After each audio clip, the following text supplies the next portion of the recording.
मकड़ी, चींटी और जाला की रोचक कहानी। मकड़ी अपना जाला बनाने के लिए उपयुक्त स्थान की तलाश में थी। वह चाहती थी कि उसका जाला ऐसे स्थान पर हो जहां ढेर सारे कीड़े मकोड़े और मक्खियां आकर फंसे। इस तरह वह मजे से खाते पीते और आराम करते अपना जीवन बिताना चाहती थी। उसे एक घर के कमरे का कोना पसंद आ गया और वह वहां जाला बनाने की तैयारी करने लगी। उसने जाला बुनना शुरू ही किया था कि वहां से गुजर रही एक बिल्ली उसे देख जोर जोर से हंसने लगी। मकड़ी ने जब बिल्ली से उसके हंसने का कारण पूछा तो बिल्ली बोली, मैं तुम्हारी बेवकूफी पर हंस रही हूँ। तुम्हें दिखाई नहीं पड़ता कि ये स्थान कितना साफ सुथरा है। यहाँ न कीड़े मकोड़े हैं न ही मक्खियाँ। तुम्हारे जाले में कौन फंसेगा। बिल्ली की बात सुनकर मकड़ी ने कमरे के उस कोने में जाला बनाने का विचार त्याग दिया और दूसरे स्थान की तलाश करने लगी। उसने घर के बरामदे से लगी एक खिड़की देखी और वह वहां जाला बुनने लगी। उसने आधा जाला बुनकर तैयार कर लिया था, तभी एक चिड़िया वहां आई और उसका मजाक उड़ाने लगी। अरे, तुम्हारा दिमाग खराब हो गया है क्या, जो इस खिड़की पर जाला बुन रही हो। तेज हवा चलेगी और तुम्हारा जाला उड़ जाएगा। मकड़ी को चिड़िया की बात सही लगी। उसने तुरंत खिड़की पर जाला बुनना बंद किया और दूसरा स्थान ढूंढने लगी। ढूंढते ढूंढते उसकी नजर एक पुरानी अलमारी पर पड़ी। उस अलमारी का दरवाजा थोड़ा खुला हुआ था। वह वहां जाकर जाला बुनने लगी। तभी एक कॉकरोच वहां आया और उसे समझाइश देते हुए बोला, इस स्थान पर जाला बनाना व्यर्थ है। यह अलमारी बहुत पुरानी हो चुकी है। कुछ ही दिनों में इसे बेच दिया जाएगा। तुम्हारी सारी मेहनत बेकार चली जाएगी।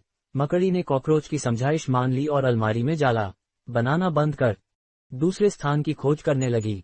लेकिन इन सब के बीच पूरा दिन निकल चुका था। वह थक गई थी और भूख प्यास से उसका हाल बेहाल हो चुका था। अब उसमें इतनी हिम्मत नहीं रह गई थी कि वह जाला बना सके। थक हार कर वह एक स्थान पर बैठ गई। वहीं एक चींटी भी बैठी हुई थी। थकी हारी मकड़ी को देख चींटी बोली, मैं तुम्हें सुबह से देख रही हूँ। तुम जाला बुनना शुरू करती हो और दूसरों की बातों में आकर उसे अधूरा छोड़ देती हो। जो दूसरों की बातों में आता है उसका तुम्हारे जैसा ही हाल होता है। चींटी बात सुनकर मकड़ी को अपनी गलती का एहसास हुआ और वह पछताने लगी। अक्सर ऐसा होता है कि हम नया काम शुरू करते हैं और नकारात्मक मानसिकता के लोग आकर हमें हतोत्साहित करने लगते हैं। वे भविष्य की परेशानियां और समस्याएं गिनाकर हमारा हौसला तोड़ने की कोशिश करते हैं। कई बार हम उनकी बातों में आकर अपना काम उस स्थिति में छोड़ देते हैं जब वह पूरा होने की कगार पर होता है और बाद में समय निकल जाने पर हम पछताते रह जाते हैं। आवश्यकता है कि जब भी हम कोई नया काम शुरू करें तो पूर्ण सोच विचार कर करें और उसके बाद आत्मविश्वास और दृढ़ निश्चय के साथ उस काम में जुट जाएं।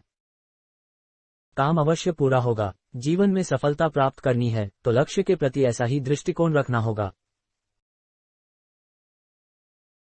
एक बार एक आदमी अपने बगीचे में टहल रहा था तो उसे एक टहनी पर तितली का कोकून लटकता हुआ दिखाई पड़ा। वह व्यक्ति प्रतिदिन उस कोकून को देखने लगा। एक दिन उसने देखा कि उस कोकून में के छोटा छेद हो गया है। फिर वो व्यक्ति वहीं पर बैठकर और उसे ध्यान से देखता रहा। उसने देखा कि एक तितली उस खोल से बाहर निकलने का बहुत प्रयास कर रही है, लेकिन काफी देर तक प्रयास करने के बाद वो तितली उस छेद से नहीं निकल पाई। फिर तितली एकदम शांत हो गई है और उसने हार मान लिया है।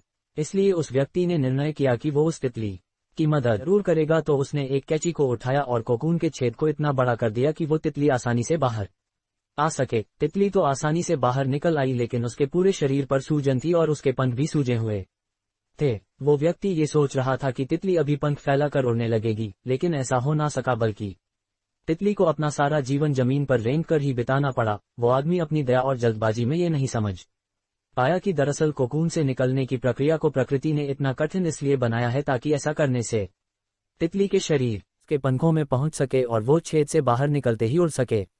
वास्तव में हमारे जीवन में संघर्ष ही एक ऐसी चीज होती है जिसकी हमें सच में जरूरत होती है। यदि हम लोग भी संघर्ष के सब कुछ पाने लगे तो हम भी विकलांग हो जाएंगे। बिना परिश्रम और संघर्ष के हम उतना मजबूत नहीं बन सकते हैं जितनी की हमारी क्षमता होती है। इसलिए जिंदगी में आने वाले कठिन समय को भी सकारात्मक नजरिए से देखना चाहिए।